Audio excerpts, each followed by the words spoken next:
بسم اللہ الرحمن الرحیم. میں ہوں اے انصاری.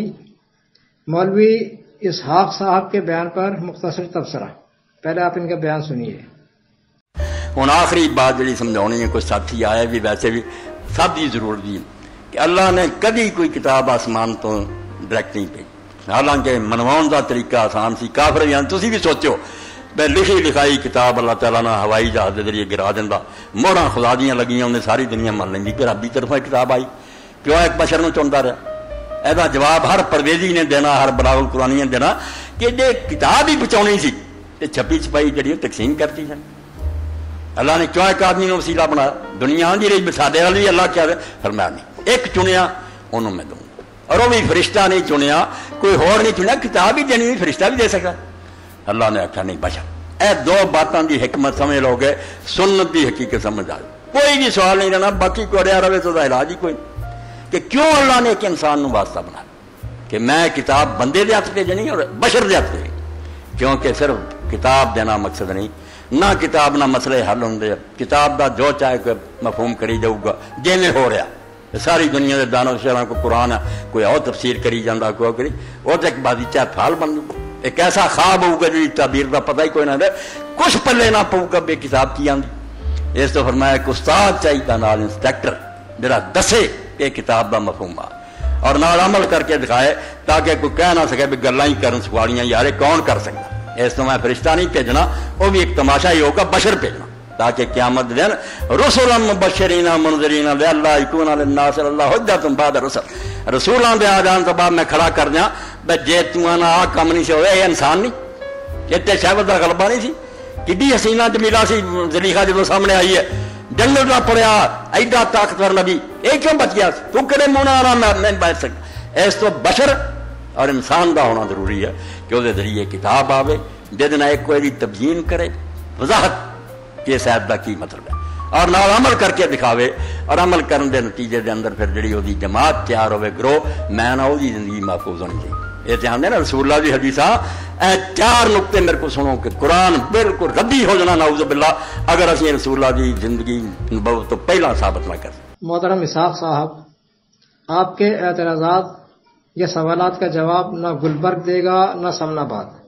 جیسا آپ نے فرمایا نا کہ یا تو پرویز صاحب پرویزی لوگ دے دیں یا سمن آباد کے لوگ جو ہیں وہ کیا بلاغی لوگ دے دیں، تو نہ گلبرگ دے گا نہ سمن آباد دے گا. اس کے جوابات ہم دیں گے. اللہ نے اگر صرف کتاب ہی دینی ہوتی تو ڈائریکٹ دے دیتا، جیسا کہ آپ نے فرمایا ڈائریکٹ دے دیتا، بالکل درست. لیکن خالی کتاب کچھ نہیں کرتی.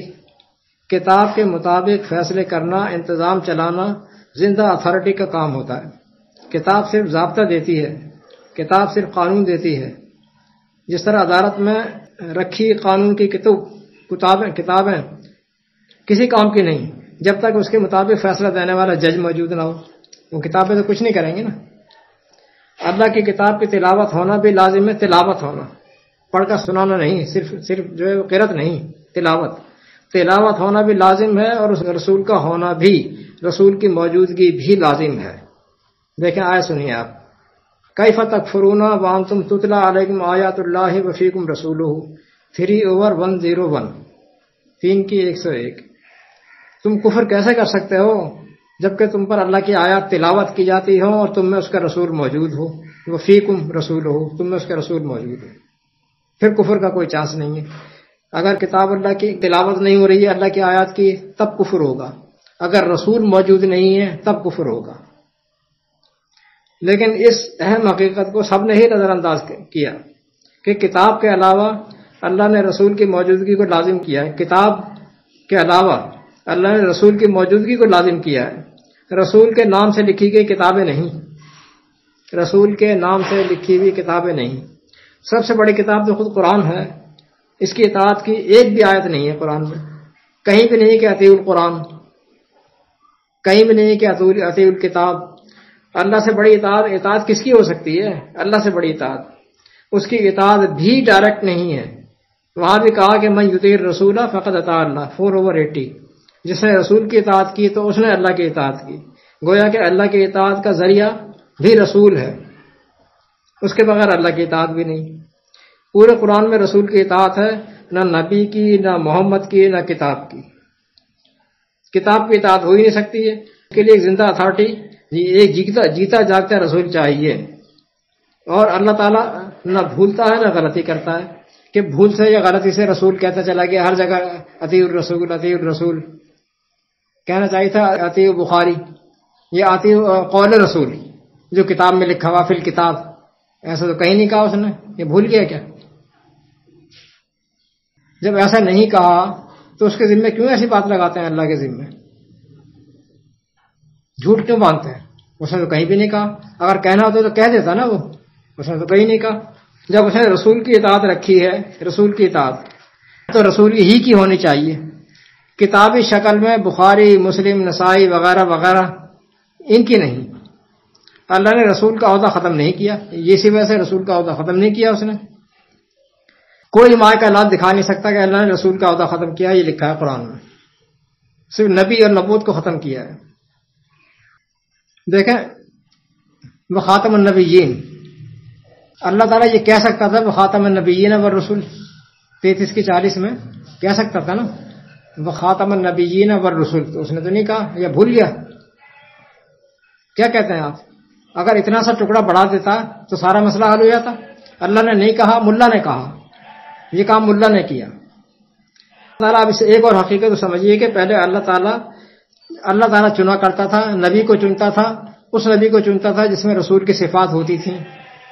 یہ میں نے بڑی ڈیٹیل سے اس کو کلیئر کیا ہے. اللہ تعالیٰ چنا کرتا تھا.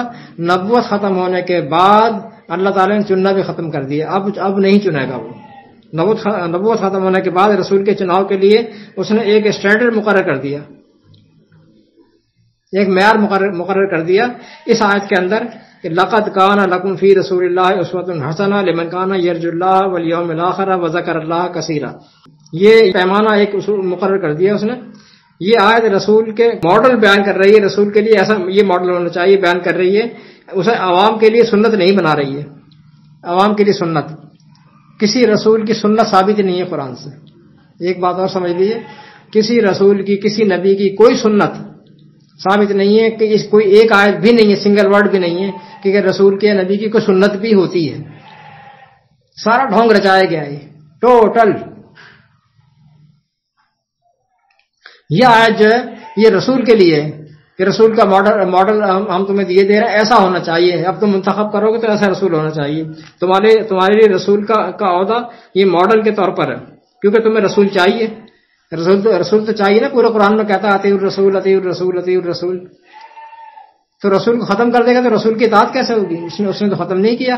رسول تمہیں چاہیے، اس کو منتخب کرنے کے لیے یہ ہم نے اسٹینڈرڈ دے دیا ہے. اس رسول کی وہ صفات یہ ہوں گی کہ اللہ کا طلبگار، آخرت کا طلبگار، اور اللہ کی نصیحت کا بہت بڑا عالم اور عامل. وذکر اللہ کثیرا، یہ اس کی بنیادی صفات دے دیں قرآن میں. یہ بنیادی ایٹریبیوٹس اس کی ہونی چاہیے جس کو تم منتخب کرو گے بحیثیت رسول. رسول دین کا نفاذ کرے گا شورا کے ذریعے، نفاذ کرے گا شورا کے ذریعے، اور ہر آنے والا رسول یہی کرے گا. نہ کسی سنت کی ضرورت، نہ کسی حدیث کی ضرورت، نہ کسی سنت کی اور نہ کسی کتابی رسول کی ضرورت نہیں ہے. شورا کے ذریعے بنائے گا اور تمام آنے والے رسول یہی کریں گے. نہ کسی سنت کی ضرورت ہے، نہ کسی حدیث کی ضرورت ہے. حدیث کی کتاب کی کوئی ضرورت نہیں ہے. بس قرآن اور رسول، جیسا کہ 3 کے 101 میں آپ نے دیکھا، قرآن اور رسول، بس یہی بتایا گیا ہے. اس حقیقت کو خاتم النبیین کے سلوگن میں اس طرح چھپایا گویا کہ یہ بہت بڑی سازش کی گئی ہے کہ اتنا غلغلہ مچایا اس کا ختم نبوت کا، اتنا غلغلہ مچایا کہ اس کے اندر وہ حقیقت کو چھپا دیا کہ رسول کی ضرورت تھی، اس کو چھپا دیا. اب اگر کوئی رسول کی بات کرے فوراً قادیانی کہ اس کے فتویٰ لگا دیں گے اس کے اوپر. حالانکہ قرآن نے تو رسول کو ختم نہیں کیا، قرآن نے نبوت کو ختم کیا ہے. انہوں نے دونوں کو لپیٹتے ہوئے اتنا شور مچایا کہ آپ کو کہنے کی ضرورت ہی نہ کرے. اللہ نے صرف نبوت کو ختم کیا تھا، انہوں نے اللہ کی ہدایت کو ناقص قرار دیتے ہوئے رسول کو بھی غائب کر دیا. باقی رہا نماز کا معاملہ، جیسا کہ صاحب نے فرمایا، تو نماز تو آپ کے اماموں کی ایجاد ہے جناب. اس کا قرآن سے کیا تعلق ہے؟ قرآن کی صلاۃ سے اس کا کوئی تعلق نہیں ہے. اس پر میرے بہت ویڈیوز بنی ہوئی موجود ہیں. قرآن اس نماز کو جانتا ہی نہیں ہے. جو آپ نماز پڑھتے ہیں نا یا پڑھواتے ہیں، قرآن اس کو جانتا ہی نہیں ہے سرے سے. یہی وجہ ہے کہ قرآن سے اس نماز کا کچھ بھی ثابت نہیں ہے. اور دوسری بات تواتر تو قرآن کے نصوص کے خلاف ہے. تواتر کی کیا بات کرتے ہیں؟ یہ آپ کو خود اپنا ایجاد کرتا ہے تواتر. یہ تواتر بھی آپ کا ایجاد کرتا ہے. قرآن تو اس کے خلاف ہے. قرآن تو کہتا ہے کہ وَإِذَا قِيلَ لَهُمْ اتَّبِعُوا مَا أَنزَلَ اللَّهُ قَالُوا بَلْ نَتَّبِعُ مَا أَلْفَيْنَا عَلَيْهِ آبَاءَنَا 31 کی 21 کہ جب ان سے کہا جاتا ہے وَإِذَا قِيلَ لَهُمْ اتَّبِعُوا مَا أَنزَلَ اللَّهُ کہ اس کی اتباع کرو جو اللہ نے نازل کیا ہے، تو قالوا کہنے لگتے ہیں بل نتبع ما ألفينا عليه آباءنا، نہیں ہم تو اس کی اتباع کریں گے جو ہمارے باپ دادوں سے تواتر سے چلتا چلا آ رہا ہے. یہ ہے تواتر کی حقیقت. قرآن نے سختی سے منع کر دیا 31 کی 21. تواتر کا اللہ کے دین میں کوئی دخل نہیں ہے. ایک آیت بھی پیش نہیں کی جا سکتی. اگر کوئی خوش فہم یہ آیت پیش کرنا چاہتا ہے تواتر کی دلیل میں کہ من یتبع غیر سبیل المؤمنین نولہ ما تولی، تو معلوم ہونا چاہیے کہ مومنین کی سبیل یہ بتائی جا رہی ہے اسی آیت کے اندر کہ جو رسول کی مخالفت کرے بعد اس کے کہ اس پر یہ ہدایت واضح ہو گئی ہو کہ یہ اللہ کے رسول ہیں، ان پر کتاب نازل ہوئی ہے، ہدایت کے ان پر ثابت ہو گئی ہو، واضح ہو گئی ہو، اس کے بعد بھی اگر وہ رسول کی مخالفت کرے گا تو یہ مومنین کا راستہ نہیں ہے، یہ مومنین کا شیوہ نہیں ہے. تو پھر اللہ تعالیٰ اس کو وہیں جانے دے گا جدھر وہ جا رہا ہے گمراہی کے راستے پر. یہاں ان مومنین کو فالو کرنے کی بات نہیں ہو رہی ہے. یہاں یہ کہ مومنین کا راستہ یہ ہے کہ ہدایت جب ان کے سامنے آ جائے تو ہدایت کو تسلیم کرے. یہ بات ہے یہاں پر. اتباع کسی کی نہیں ہے، فالو کسی کو نہیں کرنا ہے. اتبعوا ما انزل الیکم من ربکم، اتباع کرو اس چیز کی جو تمہارے رب کی طرف سے نازل کی گئی ہے. ولا تتبعوا من دونہ اولیاء، اس کے علاوہ کسی کی اتباع نہیں کرنی چاہے کتنا بڑا ولی کیوں نہ ہو. 7/3 دیکھیں اتبعوا ما انزل، اتباع کرو اس کی جو نازل کی گئی ہے، الیکم تمہاری طرف، من ربکم تمہارے رب کی طرف سے، اس کے علاوہ کسی کی بھی نہیں کرنی ہے. سیدھی بات ہے. چاہے وہ کتنا ہی قریبی کیوں نہ ہو، اولیاء وہ چاہے اولیاء قریبی، چاہے وہ تمہارا قریبی ہو یا اللہ کا قریبی ہو. اس اولیاء نے سوال کر کے دونوں چاہے تمہارا کتنا ہی قریبی کیوں نہ ہو، یار اس کی بات تو ماننی پڑے گی، نہیں ماننی. وہ چاہے وہ اللہ کا کتنا قریبی کیوں نہ ہو، نہیں ماننی. اتباع کرنی ہے نازل شدہ چیز کی. جناب علی والسلام.